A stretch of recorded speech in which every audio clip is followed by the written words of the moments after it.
The only problem with a major book haul is having to ask yourself the question, where the hell am I going to put all these books?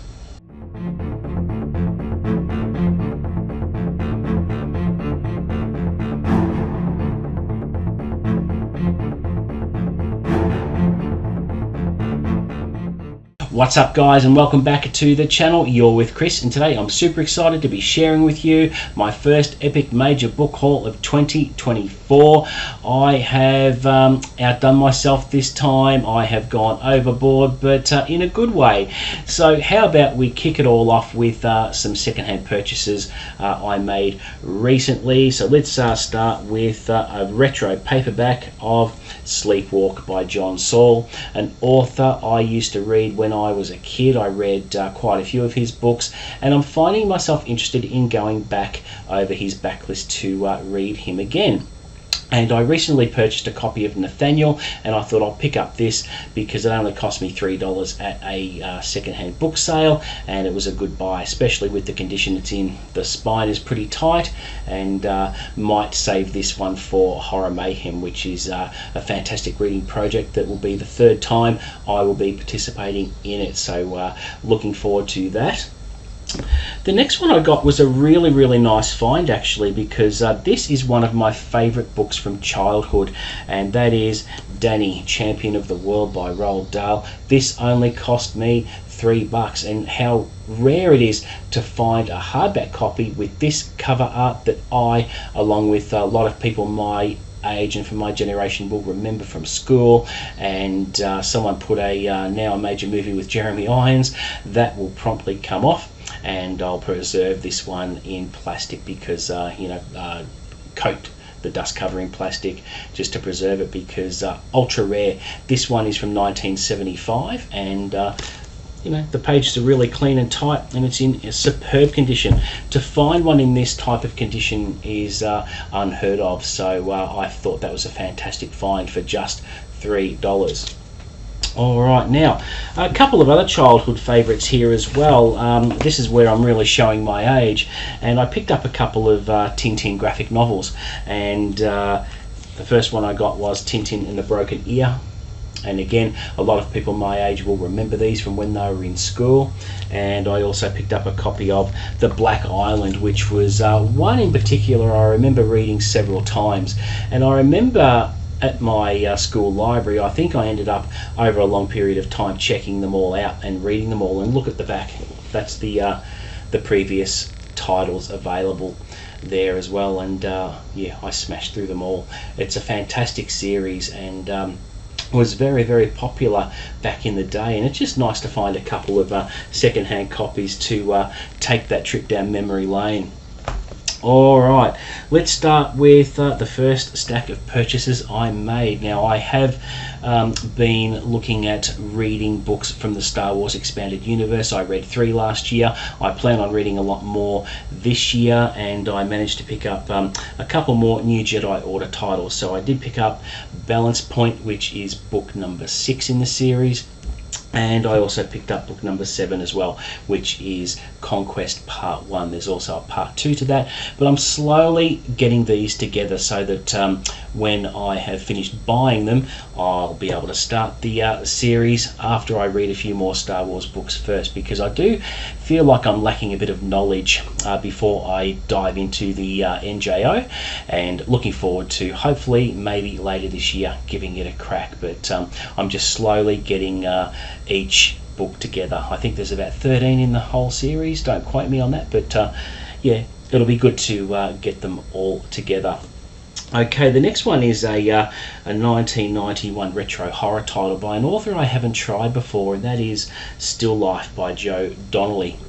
So it's got that classic retro look on the cover, which is absolutely sensational. The premise looked pretty good, and I may just read something like this for Horror Mayhem as well, which will be here before we know it, but a really good pristine condition copy. Okay, the next one is I want to read the Mayfair Witches trilogy by Anne Rice this year, and the first book in the series is a real brick, and that is The Witching Hour. Oh, it's a bit heavy too. This one is over 1,000 pages. It's almost as long as The Way of Kings. Going to be a big commitment, but not quite sure when I'll get to this one, but it will be this year. And I haven't read anything really from Anne Rice for years and years and years. I think I read The Mummy back in the day, but I don't think I've even read Interview with the Vampire. But this series looks really, really interesting, and obviously this one kicks it off, and it's the longest in the series. I think the other two books are half its size, if not less, but should be quite a good read.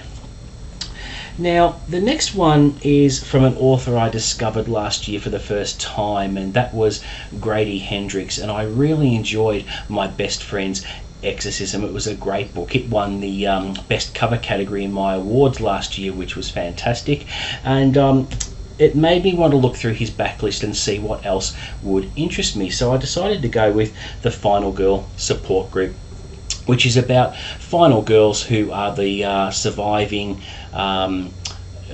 girls of movie attacks and things like that, and they come together, and there's another threat that tries to kill them, and how they deal with that, from what I know already. But that should be a really good read. And another author I discovered for the first time last year as well was Riley Sager. I read Home Before Dark, and it was absolutely fantastic. That particular book won a category as well, and that had the best twist for me for 2023. But looking through Riley Sager's backlist to see what else I could grab, I decided to go with The House Across the Lake, which seems to have a really good scary mystery about it, and just looks really good. And I think it's going to be the perfect follow-up from Home Before Dark, which I enjoyed immensely. And this next one is a little bit different. I've seen this one floating around on Amazon and other bookstores, and that is called At Home with the Horrors by Sammy Scott. And I didn't realise that Sammy Scott is a self-published author. So I'm looking at hopefully supporting more indie authors this year as well. And I was delighted to discover this, because there looks to be 14 really good tales in here, which look like there are different styles of horror, which is great. And it's a really good quality paperback as well, which is, I think it was a print-on-demand one, but yeah, just looks really, really good, and it's the perfect title to delve into for Horror Mayhem as well. So I am going to have a lot of choice for the Horror Mayhem project, which I'm really, really looking forward to. So that should be awesome. Okay, the next stack I've got here is from yet another author. These next two from another author I discovered last year as well for the first time, and that is Frida McFadden. She wrote The Housemaid and The Housemaid's Secret. I read both of those back to back and loved them so much that, again, I hunted through the backlist to see what else would interest me, and I came up with Never Lie, which looks really good as well, and The Co-Worker, which is a more recent one. The best thing I like about Frida McFadden as a writer, a psychological thriller writer, she has got a knack for writing really good twists. You read some books that have a twist at the end, or subtle twists through the story, but Frida just grips you and holds on tight, because there are twists and turns everywhere. The format of The Housemaid and Housemaid's Secret was where the main character, Millie, the housemaid, the first portion of the book is told from her point of view, and then the next half of the book is told from the other character's point of view, which goes through why steps were taken and things were done to achieve certain goals. So you get your answers, but then when you think all the twists and turns are finished, she still has something up her sleeve towards the end. So I'm hoping these ones are going to be equally as good, because she is a very, very good writer, and I mowed through those ones very, very quickly, because you just couldn't help but turn the pages. Okay, moving on, we have an older book here that we read in year 8 in high school, way back in 1988 I think it was, and that is Wake in Fright by Kenneth Cook.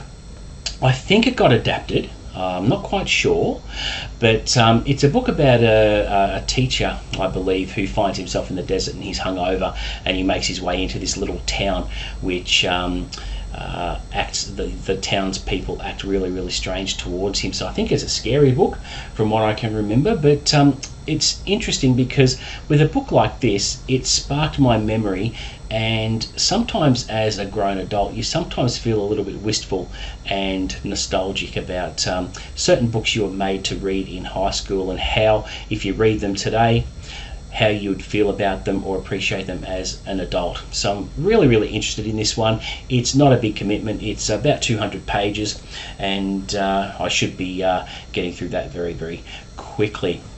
Okay, moving on, we have some exciting stuff here.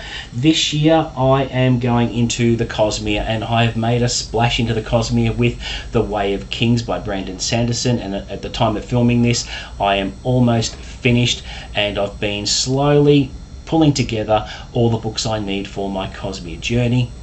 So first off, we have Warbreaker to add to the collection, which is meant to be a really good standalone. Then we have his first published novel, Brandon's first published novel, Elantris, which again is crucial for my Cosmere knowledge. And of course, if I'm going into the Cosmere, I couldn't do it without picking up a copy of Arcanum Unbounded, which is going to hold a lot of information I will need with things I need to read between certain books. So after reading The Way of Kings, I'm going to go back and do the Cosmere reading order properly, and it should be a wild ride because I've had a really good taste of Brandon Sanderson's writing with The Way of Kings, and I'm absolutely smitten with the writing, and just can't wait to read more of his stuff. Alright, and the last one in this stack is one I've been wanting to read for a little while by Ernest Cline, and that is Ready Player One, which is a story about a games world which is all about virtual reality, and the owner of the game dies and leaves a reward behind for all the gamers to find.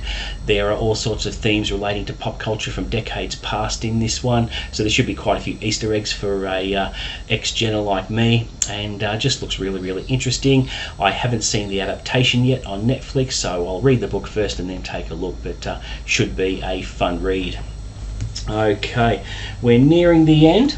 So next we have these next 6 books were taken from a box set that I purchased for $48, which was a steal, and it's a crime series by Tana French called the Dublin Murder Squad, and this is a little bit different. It's not a series character all through the books. It's taken from the point of view, each book, from a character from the Dublin Murder Squad, so it focuses on a different protagonist in each book. So the first book is Into the Woods, which is it's a bit of a chunker, and the next one we have The Likeness,